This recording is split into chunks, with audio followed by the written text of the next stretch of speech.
Qué rollo, quiero mandar un saludo a mi amigo Goodfella de parte de tu amigo Jaime Munguía. Un abrazo, carnal. Ánimo. All right, Oscar De La Hoya is asking why is the WBC protecting Jermall Charlo? Jaime Munguía is number one. Let me take this off. Jaime Munguía is number one in the sanctioning belt body.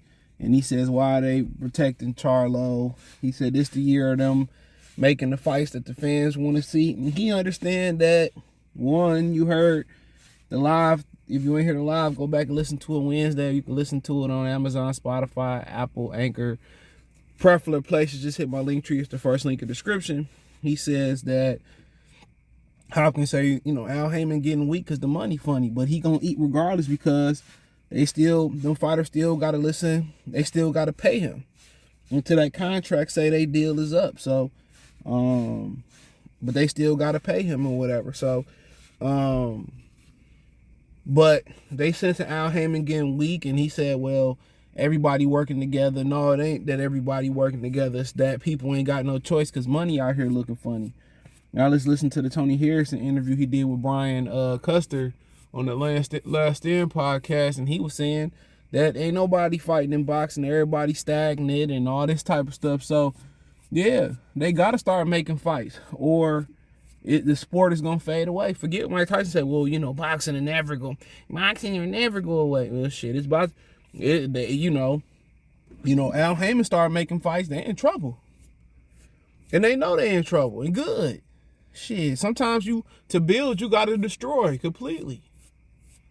Y'all watch Dragon Ball Super. Some of y'all, you got the destroyer. You can't keep building and building. Ain't no more space to build. Some things need to be destroyed to be built up the right way.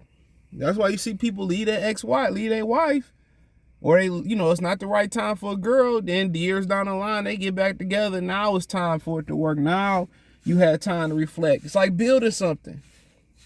Sometimes it's tough to build. Sometimes you need to go take a break. Go get a drink. Go walk around the block. Go do something else and come back. You refresh. Guess what? Now you ready to continue, and now you better for it. So that's kind of where boxing is that's what they're trying to prevent it from going, but it's gonna hard to prevent that because everybody, is mixing personal feelings because you don't really have authentic businessmen there. You know what I'm saying? Oscar De La Hoya is a fighter turned boxer. A fighter turned promoter. Floyd Mayweather, a fighter turned promoter. Al Heyman is in music industry. You say something in the music entertainment industry they don't like, they whiteball you, they blackball you. You know the vibes,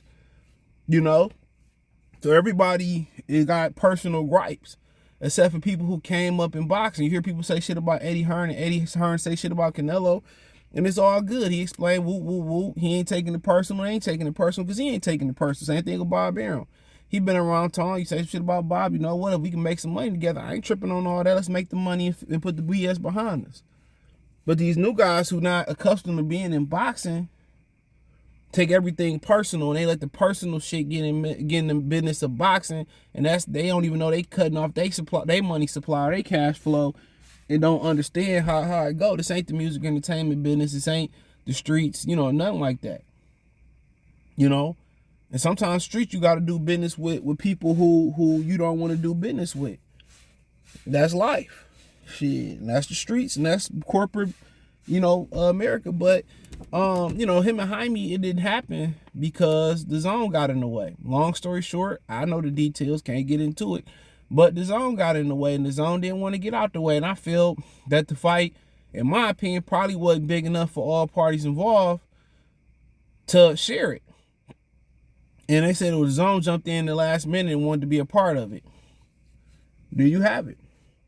So they moved on with Salucky, and guess what? Jaime and them didn't even know they was negotiating with Salucky. So just how people got mad about Terrence Crawford having BOK Prime in his back pocket, just how they got mad, Jermall Charlo and PBC was really negotiating with Salucky. They was blindsided when they announced Salucky. They was still expecting that the fight can be made before the PBC schedule got released when they released it last year. They was still hoping that the fight with Salucky Charlo they was still negotiating. They didn't know that PBC was going announce the Salucky fight. They pulled some scurvy shit, and that's why that fight never came on. But you can point to Jaime Munguía not fighting Janibek, which made no sense. Golovkin is not interested, and you hear Abel Sanchez said he'll beat the hell out of him. You know, Golovkin not interested in fighting nobody. He don't want to fight Jaime. Jaime don't want to fight Janibek. They talking about Jaime and Beevil. What the hell did that come from? You know, Jaime and Beevil, where did that come from? So, you know, at the end of the day, you know, Oscar De La Hoya say, you know, kind of some of them comments, he don't give a hell no more. We trying to get these fights popping. And they got to, because the well is drying up. It's like in Pride Rock on, wasn't it Pride Rock in Lion King? They had no choice. They had to go find somebody to help, because they was dying and wasn't no food, no water. They was under bad management, bad leadership, you know. And they seeing the writing on the wall. Now everybody want to play ball with each other. Now everybody got an obtainable price. Now De La Hoya ready to throw Jaime in the deep end. You know? And I ain't mad if some Mexicans protecting some black people. Shit, they don't happen too much in life and don't happen too much in boxing. You know? They say Jaime #1. I don't know. I thought Adamas was #1. I don't be knowing. You know? And at the end of the day, I don't really care about the middleweight division. Like, nobody I want to see their fight. Don't care about Janibek. Don't mind seeing Jaime and Charlo, but hey, you know, it ain't at the top of my hit list, especially with Charlo being out for a couple years, and Jaime Munguía been fairly active. You know, but if they protecting Charlo and it's money advanced, or he got a serious reason why he deserved protection, so be it. I ain't losing no sleep. Move on to the next guy. You know, go fight Janibek. You can't fight Triple G. They allowed him to hold up 2 belts. I don't understand why he getting so much favor with the sanction belt by strip his ass like Rigondeaux. He ain't accomplished what Rigondeaux accomplished in boxing. Honestly, he's just a fraud. And I keep telling y'all that. But Jaime and Charlo will be a nice fight. That's just as dangerous as Carlos Adames and Charlo. So, and Charlo gonna move up, but Charlo got personal issues. I already know, man. When women ain't happy, bro, that people don't a lot of y'all don't understand how that is, bro. If people say, "Oh, nigga, just move on," this ain't a high school fucking dating, dude. They got kids together, they got a house together. You know what I'm saying? Somebody said that Jermall said, "I told you not to marry her." You know, but that's just the family stamp of approval. Don't nobody family like they spouse for real. You know, I keep telling y'all that because, you know, people run back and tell you stuff about they significant other, and, you know, they looking to vent when they should go get professional help. And when you vent to them about things they do, your family and friends don't forgive like you do. That's why a lot of relationships don't carry on or don't continue. Lack of experience, lack of repetition in serious relationships. And the next time you go through a next serious relationship, you know the red flags, you know the do's and the don'ts, and you know when to get out. That's why a lot of people can't carry on a relationship. As soon as they see a red flag that take them down, it's like PTSD. Hell no, I ain't going through that shit again. I'm done. And it may not even be a real red flag. You just assuming, or instead of asking and having uncomfortable conversations and asking the truth, you know, you getting up out. You don't want to see Mike again. You don't want to see Brittany again and go that way. But yeah, that shit's serious, bro. That's serious business. You know, it ain't that much work. You know, if people with money is having relationship problems, that let you know that ain't the whole key. It's people who ain't got that much money, who got a relationship built on something more solid as a foundation than rich people do. That's the crazy thing. Money only can hold you somebody in place for so long. Real talk. But if that's it, you know, his issue, so be it. I ain't tripping. Triple G still holding his belts, and I ain't heard nothing. I ain't heard of Canelo mandatory yet neither, so I ain't really tripping off that. Munguía had an open invitation to go fight Janibek. They ain't want to do it. So, and that's my guy. He ain't want to do it. So I ain't really trying to hear, oh, Jermall, we want to do, nah. And I would love to see the fight. I would love to see. It's a good fight. winnable fight for both of them. Jermall, I mean, if he was more active, he probably would be the favorite.